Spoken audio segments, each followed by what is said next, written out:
Hello, everyone, and welcome to the Arsenal reaction show, courtesy FTBSports. We've got Azzy here and Trevor. Welcome, gents. How you doing? Hello, You good? mate. How you doing, Karl? How you doing, Azzy? Hello, Not mate. bad. How's it Bad. going? All good, all good. What's your reaction to tonight's show, then, Trevor? Start us off, please. Mixed, really. For me, disappointment because we had an opportunity, I think, to get at least 2 or 3 goals away from home. Set us up, neatly for the next leg. I think we missed a trick there. The penalty we gave away, I think, was soft, something that could have been avoided. There was a few kind of moves up, chances to get the ball away before it actually, the penalty incident happened. So mixed feelings, really. We didn't lose. A score draw is always not a bad result in Europe away from home. However, the next leg is not at home either. So it's going to be a bit of an issue, really. So score draw, didn't lose. Can't be too disappointed. I agree. Azzy, you've got any thoughts to add to that? I mean, pretty much same, really. I mean, it wasn't. I wouldn't say it was one. It wasn't the best of games, but I guess we did enough to win it. But it was just about taking the opportunities when we had them. It was just one of those games. I was glad we didn't lose, and even though we went down 1-0, I was happy the fact that we went straight back the other side and didn't leave it till the 79th or 85th minute to try and get a goal. We went in just before the hour mark, got the goal, still could have won the game. And I think we threw a couple of chances away to put the game to bed. If we would have taken those couple of chances, take a 3-1 lead into another away game, I think we would have just held back and nicked a 1-0 or even a 0-0 at that game, and would have been good. But not disheartened by a 1-1. Still an away goal. We just got to go there and perform now. We can't let that same thing affect us that we had against Olympiacos last year. I do agree. I mean, definitely that was our game to lose. I mean, once we started missing sitters from Aubameyang, it was so clear to bag the goal. Saka gave him a bit of courtesy, showed him some respect and let the player inform, try and bag some more goals, get his confidence up, try and get us running again. And he's missing sitters. I honestly think it would have been a 0-0 draw if we didn't go 1-0 down, because that's when we showed a bit of urgency to get up the pitch, pull that trigger, and make sure we came back and equalised and get ourselves back in the game. But I think if we didn't go 1-0 down, that'd been 0-0 draw. I agree with that. It was like one of those games that we wasn't just taking our chances. Had that been Lacazette missing those chances, we would have been on his back and saying, why didn't he play Aubameyang and blah blah blah. I don't know if it's fatigue, him coming back, playing so quickly after, because he obviously had a few games off or whatever. But those chances he gobbles up. You wouldn't want any other player on our team for those chances to fall to. The first one especially, he would do that with his eyes closed. The second one that he missed, where he shot from right to left, that's his bread and butter. He does that in training, I'm pretty sure, day in, day out. And then the one where he tried to cry off, cut back onto his right foot, left foot again, just hit it. I don't know whether he got, where he, at that point he was tired, nervous or what, but they're the kind of chances that, that he takes for fun. He buries those chances, and today I don't know what was wrong. My only thing, it could be down to fatigue. That's the only that's the only thing I can put it down to. But the thing is, they have to score. Benfica have to score in the next leg, and It would have been nice there to at least gone with a 2-1. So, you know, because you know we're gonna. I think in the next leg we will score. We will score. Would you change the lineup for the next leg? Would you keep Aubameyang up front? I probably would. I'll probably keep Aubameyang there, to be honest with you. I mean, he's our number one striker. I mean, if there is a chance, he's out of the everyone in the club. The most likely is to finish or be an end of a chance. So I would keep him. What I probably would do is maybe I probably would bring either Pepe in or probably bring Martinelli in. You know, just gives us something to run at players with. I think this is what we lacked today. Even though I know Odegaard, I think he was really good for us today in the middle of the park. I think he was picking passes, and you could see the quality. And then I just want him to settle down really quickly now as well. But I'll keep him in. But what I would say, I would either bring in Pepe or Martinelli in, to be honest with you. Someone who could dribble the ball and, someone who could run at players. Because if you look at the start of the game, we had about 70%, 75% of possession, but there was not as It was much too creativity. slow. It was too slow. There was Yeah. a lot of side. If not side, you give it back to David Luiz. He sends it back to Cedric. Then it goes back to Leno. Then it goes back out to David Luiz, and it goes back to. It was just non-stop. So the players that we wanted to be on the ball, like Emil Smith or even Aubameyang, so someone that could run with the ball, there was no urgency in the beginning of the game. We were just trying to not make a mistake, in the first 15, 20 minutes, even though we had massive possession. So at this time, I would want to go and see a full attacking lineup where you got players that are running at players, and we can get at Benfica because we saw that in the first 15 minutes of this game. Then again, I don't know. Listen, Europe, and especially the second leg being at home, I wouldn't go gung ho in that respect. I mean, I think if Tierney is fit, what I think Arteta is trying to do, right? He wants to slightly push Smith Rowe inside left kind of thing. So obviously Tierney would keep bombing down and slightly push Smith Rowe inside kind of things, to be closer to Odegaard. I can see that kind of thing would be working. Smith Rowe's got the energy. Odegaard's got energy to be working and stuff.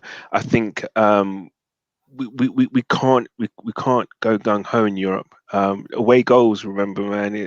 If they're there for the taking, you're right. They're there for the taking, but I think play it, safe whatever, for the first 45. If we get a goal, fine. Then obviously that draws them out. Then we can pick them off. Do you know what I mean? Whilst remaining kind of tight or whatever, I just think we got to learn as a team to manage these kind of ties, because we're going to come up against better teams if we get through this tie. And I think we should. I think we're in the driving seat. It's advantage us at the minute. But you know what? What we're forgetting as well is we got Thomas Partey to come back still, so he might come back, slot straight in. Next to Xhaka. Who I was? Oh, okay. So Bas is out then. Yeah, I personally would think. You know what? I wouldn't really. I would just want Partey there, just to shore up the back line, because you can still see a little bit of, fragileness at the back, But I think Partey would slot in. I don't mind either Xhaka or Ceballos. It depends on how the game on the weekend goes. How do you think Xhaka played today?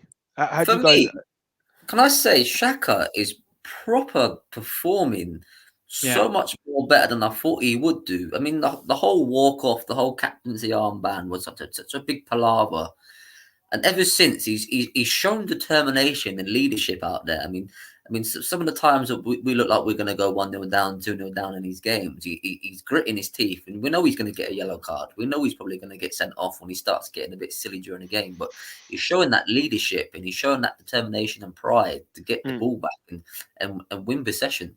And for me, I like to see him play alongside Partey, but for the second leg of this game, I'd like to see if Partey's fit enough and we're able to play him, I wouldn't want to rush him back because he's very injury prone at the minute. I'd like to see a sole CDM with 2 attacking midfielders in front to go out there and press these teams. Because Benfica, look, we missed so many sitting opportunities this game. Then Martin Keown pulled it up at half time, but Odegaard was sat in the middle of the park and he was crying out for the ball, and no one would pass the ball to him. No one. God, there was one point when Bellerin was running down the right, and he tried to take him instead of an easy in the first half, easy ball to Odegaard. I was screaming, just play the ball to Odegaard. He was in acres of space, but that for me anyway, I've got an issue with Bellerin anyway. He's football. You know what? When it comes to Bellerin, I just want to say, when it comes to Bellerin, right?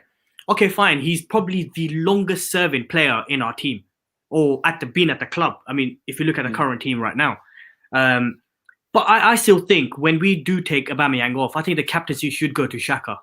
Do you know that? Because he's the only one with a bit more vocal. I can see him as a bit more vocal on the pitch.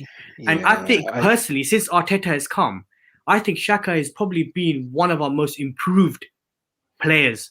I think since Partey's come, he's been one of our most improved players, to be fair.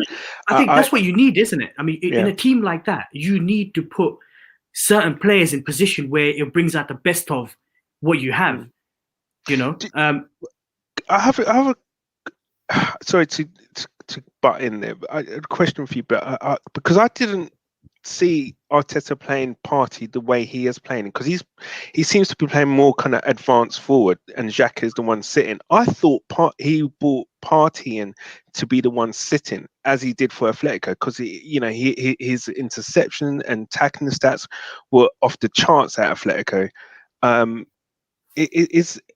Do you see him more of a box-to-box player, or do you see him ultimately kind of sitting and maybe Arteta, buying someone else to kind of be that more creative role? Because I would actually like to see Partey and Sebas, to be honest, especially in the next leg.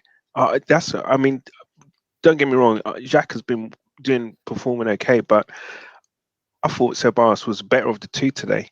There was a couple of mistakes that Xhaka made today, which I was just thinking, what are you doing? Right at the end of the half, that square ball across, which almost presented itself. I was just thinking, what are you doing? And even all the players turned around to him and said, what are you doing? Do you know what I mean? And then he's got that in his locker sometimes. And it's kind of, I'd like to see Partey and Sebas, but as you said, you can't rush him back.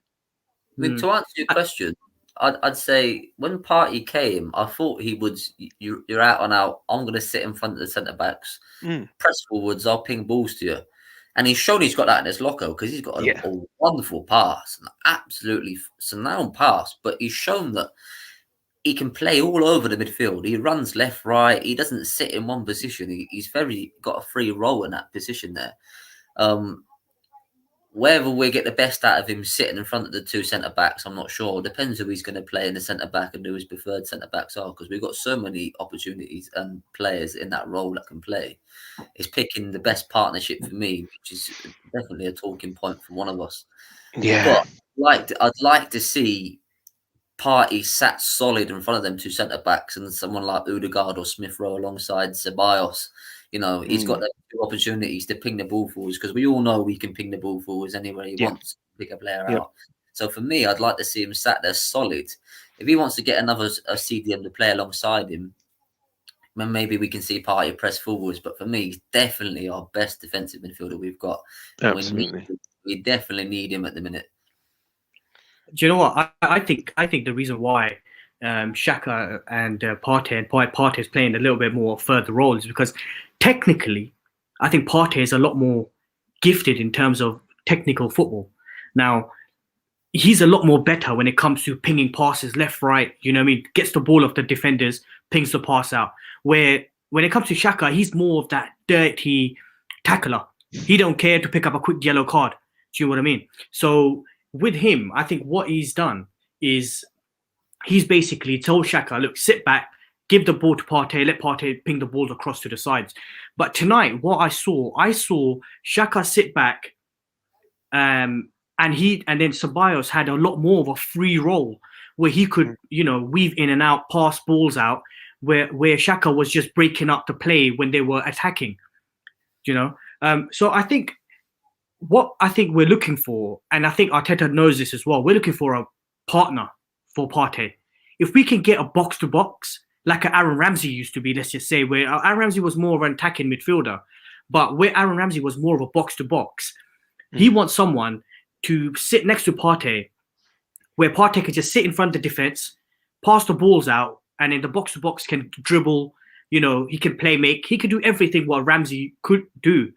But it just depends. I mean, would Arsenal let Xhaka go? I mean, would Xhaka want to pay? Would someone pay his wages that he's getting paid at Arsenal? You know what I mean? It's just one of those things, isn't it? When you sign a contract at Arsenal, there's so many clauses on there. You know what I mean? Well, one player I think we'll discuss in a bit, but you know, it's just one of those things. If we need a solid a player to sit next to Partey, and then Partey can we can get the best out of him, because Simeone got the best out of Partey. You know that he had two great midfielders who could ball in front of them. Yeah. Exactly. In front of him, and I think that's what I think it would be great if, I mean, someone like, if he had two diminutive like midfielders, you know, in front of him, you know, maybe like Sabas and Uar. Could you imagine that triangle in the midfield, that three in the midfield? That would be naughty. So can I just ask you guys quickly? Sorry, I was just going to ask you guys. So just if we was to get rid of, say, Xhaka, who would you bring in for as a replacement for someone solid next to? I can see that. I can. That chat right there, that comment there, Basuma, I think would be. You know what? I guess if we was allowed to spend the money, if we could spend the money, Ndidi. Could you imagine that would allow Partey to be bit more of a box to box? Yeah, it would free Partey to do that. Even Basuma would be obviously be a cheaper I think he's option. Quality. Basuma, I think is an absolute baller. He's one of the most improved players in the Premier League. And I think you know what? If they do get relegated, Brighton, let's just say for sake, if they do get relegated, we can pick him up for cheap. We can, and I think again it comes down to okay. Just put it this way: if we can't get a Basuma, if we can't get another, would you bring either Torreira or Guendouzi back to sit with Partey, or is that too much of a risk still? Or would you rather keep Xhaka in that situation? I see Karl shaking, rubbing his head on that one. We've got so many clowns in the midfield. It's unreal. That used to be our strong point, didn't it? That used to be our midfield. Used to be, you know, from the days of, you know, with Gilbertas and Vieiras and, you know, Perez, and you know, then going on to then your Wilsheres when he was fit and what have you, Rosickis and your Fabregases and all that. That used to be our strong point. Even like Diaby. Oh my God. But. Alex You're right. He was quality as well. It was solid. But you're right, Karl. That's we've got so many clowns right now. I just couldn't pick. You know, one starter is Partey, and it's whoever's going to play with him. You just don't know. I think Arteta needs to kind of come up with a pairing or three. Madrid have basically told Arsenal, if you want to buy Ceballos, you're looking at about 22 million. Because, you know, Madrid are in some massive debts at the moment. And so they Ceballos for £22 million. Would you buy him? Would you pick him for 22 mil? Or would you put that money somewhere else and bring Guendouzi back? Before Ceballos, to be fair. But then, would you Odegaard? Sorry? Would you rather have Odegaard over Ceballos? Yeah. I'd take Odegaard before Ceballos, to be fair.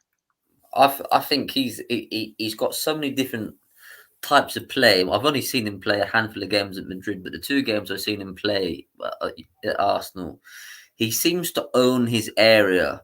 That players give him respect, even the opposition players give him respect. Even though he's only so young. He's only young. He doesn't lose the ball.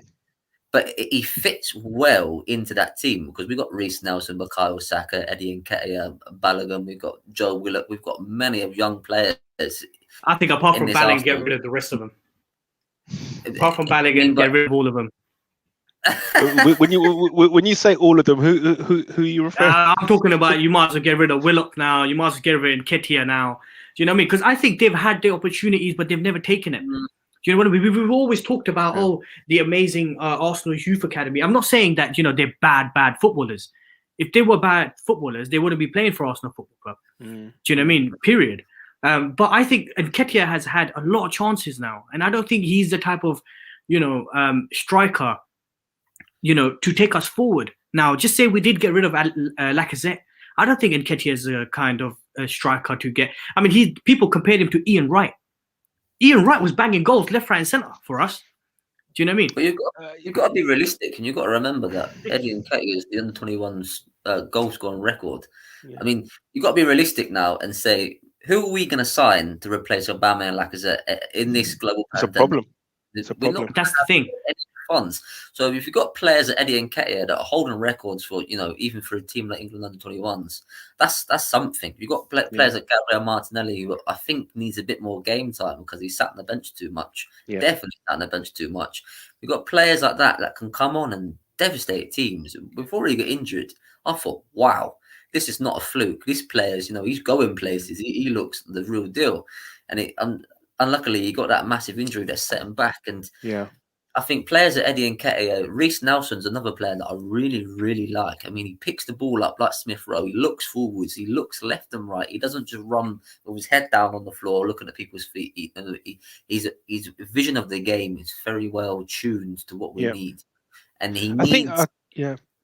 Go on.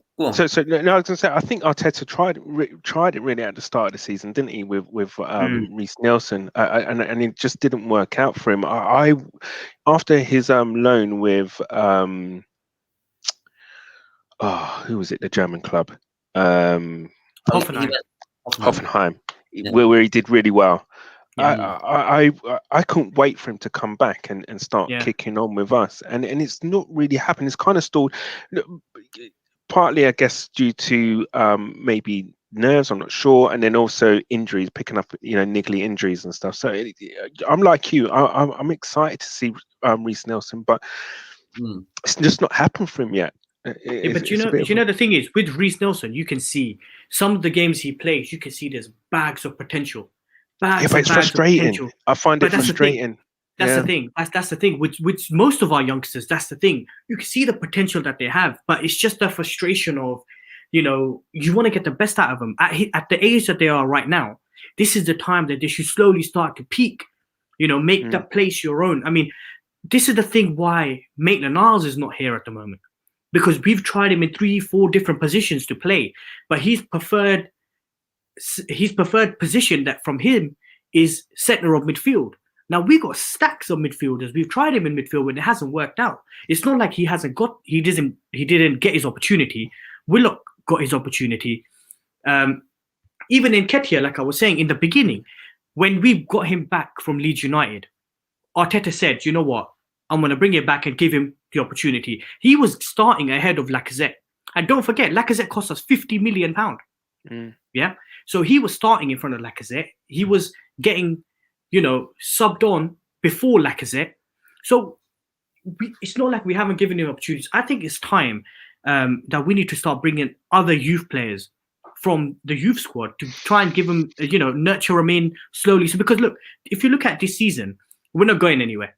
Do you know what I mean? So it's time to experiment certain things in certain areas, like, where we could go. With Martinelli came back from a massive injury where at a 19-year-old, with that kind of injury, he's going to take a bit of time to be what he was when he first burst onto the scene. But I think it's just a matter of bedding these people in. I think there's a lot of competition for places in this team because we haven't been great, not just this season, even last year. We haven't been great. So I think if I was Arteta, I probably want to tinker with the squad. I probably want to try out. But then again, you can say, in the beginning of the season when we have pre-seasons where we can add these youngsters in and see what they're all about. We haven't had that luxury this year due to obviously everything that's going on. But then again, I think there are certain youngsters in our squad that have had the opportunities. And I think slowly, if Arsenal do get bids for him, they will probably get moved on. But the only one I probably would keep is probably, yes, Reece Nelson. Probably the only one I'll keep. And Balogun. That's the only two that I'll keep. Okay. I'm going to direct that comment to you, Trevor. That's on the screen. Yeah. No. No. No. We're not winning. We're not winning it. To be honest, I just don't think. I think there's two stronger teams in this competition than us. Don't forget it's over 2 legs. There's a lot of English clubs in there, and I just don't think we're good enough yet. We've shown that we are good enough this season, full stop. You've got the likes of Leicester, Man U, dare I say it, Spurs in there. I just don't think we're good enough to win. Look, let's see how far we can go. When it comes to it, the semi, and we get, after this game we might get a nice draw. If we get through, we might get a nice draw. With Arsenal, we don't get nice draws. No, I know, but the thing is that if it then comes down to a cup final, then hey, who knows? But at the moment, there's too many good teams, man, in this competition still. Don't forget AC Milan, Ajax, see, Lille, Slavia Prague. There's loads of teams out there that this is probably the biggest Europa League I've seen in years, many years. It's probably just exciting as Champions League right now. Do you remember? I'm going to get on nostalgic now, right? Do you remember when the UEFA Cup was a big cup? When I'm talking about when the European Cup basically was just the league champions of each country, okay, and then you had the second, third, and fourth place teams going into the UEFA Cup. That cup was harder, in my opinion, to win than European champion. The Champions Cup, simply because look, the teams that you had in that UEFA Cup. That's when in yesteryear that cup was a big cup to win. But now, it's all been watered down, money and what have you. But going back to the question, can we win it? Short answer, no, really. In my opinion, I don't think we can do it. Be happy to, but it'll be interesting to see what happens in the second leg. I'll put it that way. What's your thoughts on that, Karl? If I always said, if we come out this first leg and destroyed Benfica and we put them away, I'll show a bit of confidence. Yeah. And Ajax are going to be a bogey team to play. Whoever draws the first English team, that's going to be a bogey team. And Man United just blown away Real Sociedad, and they ain't no pushover in the Liga this season. They're blown away. Do you know what I mean? And then like Lille are challenging Ajax to a 2-1 finale. Slavia Prague. Oh, no. Wait a minute, Lille top, aren't they? I think of the French. Yeah. Pushover teams that are supposed to be pushover teams. And PSG destroyed Barca. Exactly. Who was Exactly. Yeah. This ain't no joke this season. No. This is our only hope of anything. And it's slim hope. We're struggling to beat Benfica. Yeah. It's not good. It's really not good. Not good. So I guess one thing I wanted to touch on tonight was I guess from the game, as good as Smith Rowe's been, since he's come in, I think he's culpable for today's goal that was given away, where the penalty that was given away, not just because of the handball. I just thought just before that he was a little bit too weak on the ball. I think there was a couple of instances what I've seen from him when we've been playing that he's been a little bit too lightweight on the ball, and he needs to kind of sort that out. There was an incident in the first half before the penalty. I think he went for the ball, he tangled legs with the right back, and I don't know if you saw the replay where the right back kind of pushed him in his head. But kind of like a boy off kind of move. But there's certain players you don't do that to, and there's certain players who you do that to. That guy obviously thought, I can do that because he's a little kid, all right? You know what I mean? He's this little boy or whatever. Those kind of things, you know what I mean? It's like where I think you got to stand up, toughen yourself up and stuff. Yeah. And I think, definitely for the penalty, he was too weak. Definitely. We watch it when it's played back, too weak, and he's got to kind of like make sure that he's that bit stronger in the tackle and stuff. I don't know whether it's because in days gone by, his injury record isn't too great. Maybe he's thinking of that, but he really needs to get on those weights, man. He needs to toughen up big time, and that was a problem for me. I straight away, as soon as he messed up, as soon as he did that, I said, get in there, go get tougher. I was fuming.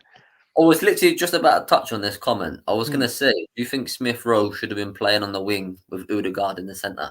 Or are they two, them players are exactly the same, but they give different vibes? I mean, Odegaard to me is more of your Ozil type one-touch pass. You know, he's got that vision. Whereas Smith Rowe, you know, it will look up. He's more of a Jack Wilshere. He can run the ball and he's good at his feet. So maybe he should have played Pepe on the wing today. That would have been my option. But this comment here, I'll divert that to you, Azzy. What's your opinions on that? Yeah, mate, you're absolutely correct. I mean, to be honest with you, when I saw the lineup, I mean, the only thing, like I said to you earlier, that we would have changed, or we should have changed, was probably had Pepe on the pitch. He's been probably our best player in the Europa League this year, and to be honest with you, we needed players that were a bit more direct. And to be honest with you, obviously, we didn't know we were going to concede a penalty like that. I mean, if we had Pepe there, he would have been a bit more stronger on the, on the ball. It was so avoidable, that penalty. Yeah, I mean, he would have been a lot more stronger on the ball, but these things happen, and but I guess you can't really take anything away from the selection, because obviously he's been so good for us in the past games that he's played. Now, this is, as a coach, you want these things. As a coach, you want to have selection headaches. You want to know, like he's playing so well. We don't want to put him on a bench, take a little bit of confidence away. You know what I mean? And Pepe hasn't had a lot of game time either. But if there was one player I should say I would have changed, definitely would have been Emil Smith-Rowe. I would have rested him and put Pepe on. I don't know why he rested Pepe. I don't know if it's anything to do with the Man City game, or if it's just because he thought, you know what, he ain't played much, so I'm just going to keep him.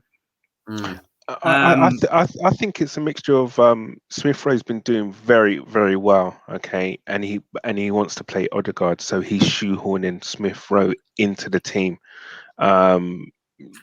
So I think that's it, really. I mean, Smith Rowe has to play, and I think what he's doing, he wants to put Odegaard in, and Pepe's the man to kind of sit out, really, and draw the short straw on that. I think you're right, Azzy, man.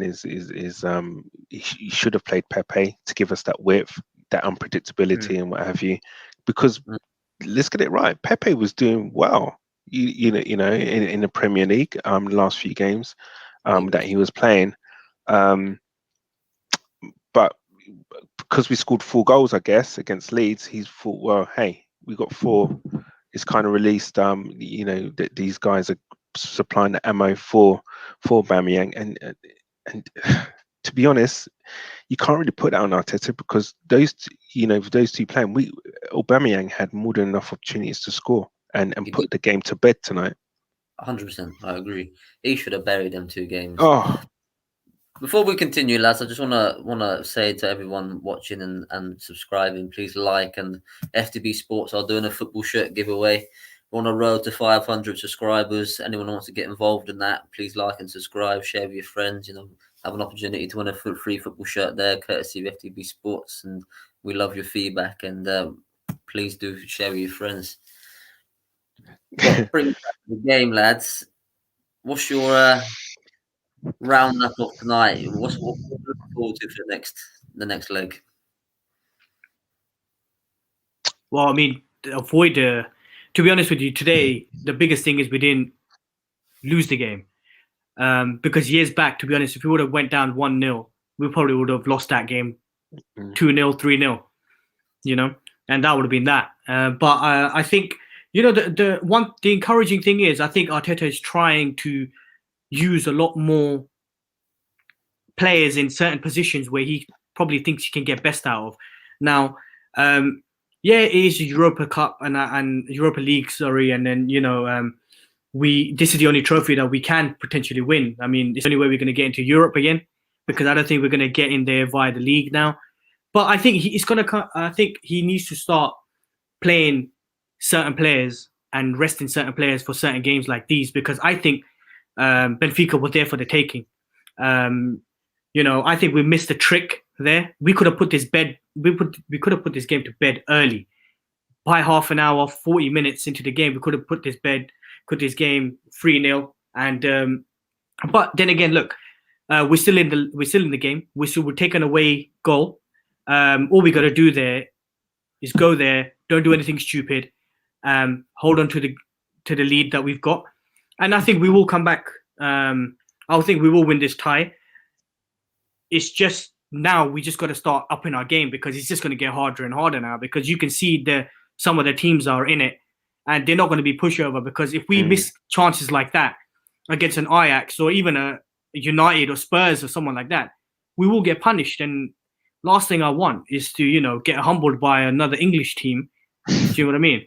I'd rather lose playing really good than just going there for the sake of just turning up. Do you know what I mean? But I think we will beat Benfica in the next leg. I think I don't see us not scoring. I can see us scoring maybe 1 or 2. But I think he's gonna have to make certain decisions on selection of this game. But look, we didn't lose, we move on. Yeah, I'm with you on that one. I think, do you know what? I think what Arteta is trying to do, I think he's trying to get some kind of stability with his team selection, with him choosing the same 11 as he did on against Leeds. I think that's what he's trying to get some kind of foundation. I think he's going to go with the back four, plus Tierney. I want Cedric to be involved on the right hand side. The problem what he's got now, though, sandwiched in between the next Benfica game, we've got some tough games, and it's going to take. We'll see how good this squad is. Is this a good result? It's an okay result, because it's a score draw away from home, and I can't. It's ours to lose, really. It's ours to lose. Yeah. Right. Well, we'll put a pin in there, gents, and we'll look forward to the next leg and the next game. We're playing Man City on the weekend. Hopefully, we get a good result there. Do you know what I would do? I will rest everybody for this game coming now, and I would just rest everyone. I would bring in Nketiah for this game. I would bring everybody in for this game. I'll just keep everyone fresh for the Benfica game. No, sorry to kind of go on that, and I don't want to kind of draw this out, but I think Arteta has a really important thing to do here, right? Is that okay? Yes, we're not going to win the league. Yes, we probably won't win the Europa Cup, but he needs to get some kind of stability going with the team for next season. He needs to stump. I don't know whether he knows it, or he's working on something, or he's going to be stumbling on something like he did with Smith Rowe. But he needs to get the team clicking for next season, because we can't have the same crap next season. So he needs to get this squad working and gelling together and working in in the way that he wants them. So to be honest, I will not be. We need a good performance on Sunday. If in all honesty, we've got to show that we ain't no pushovers, and we've got something. Give us something to look forward to. So give us something to be kind of like thinking about. Do you know what? We're going in the right direction. I'm not having us going there. At home as well, getting beat by 2 or 3. No, I'm not having that. Nah. I'll give you one stat before I leave. That Guardiola's longest run for Bayern Munich twice, but ended by Arsenal. So hopefully we can do the same on Sunday and destroy him at Man City and stop his longest run again. Mate, it's funny to say, right? But if there's one team that can beat Man City, I think it'll be Arsenal. 100%. It might be the wildest. It might be the most wildest thing I would say. Yeah, but I think if there's a team that can stop Man City, even I'll be happy with a draw. I just don't want to get humbled. Yeah, I'll be happy with a draw, but I don't want a 2 or 3-0 beating. I'm not having that at home. I'm not having that. No. I need to see some substance from our team. I need to see that Arteta's got something about him. and he's going in the right direction. I'm not having, thrown away this game, whatever. At the end of the day, I know it's a very small kind of chance or whatever, and I know that I'm saying that we're not going to get, Europe via the league or whatever. But hey, let's give it a good go, man, and get this team going. We've been mediocre this season. I agree. It's all about performance. We'll end it there because we can go on for hours, I reckon. Don't want to listen to us down on for hours and hours.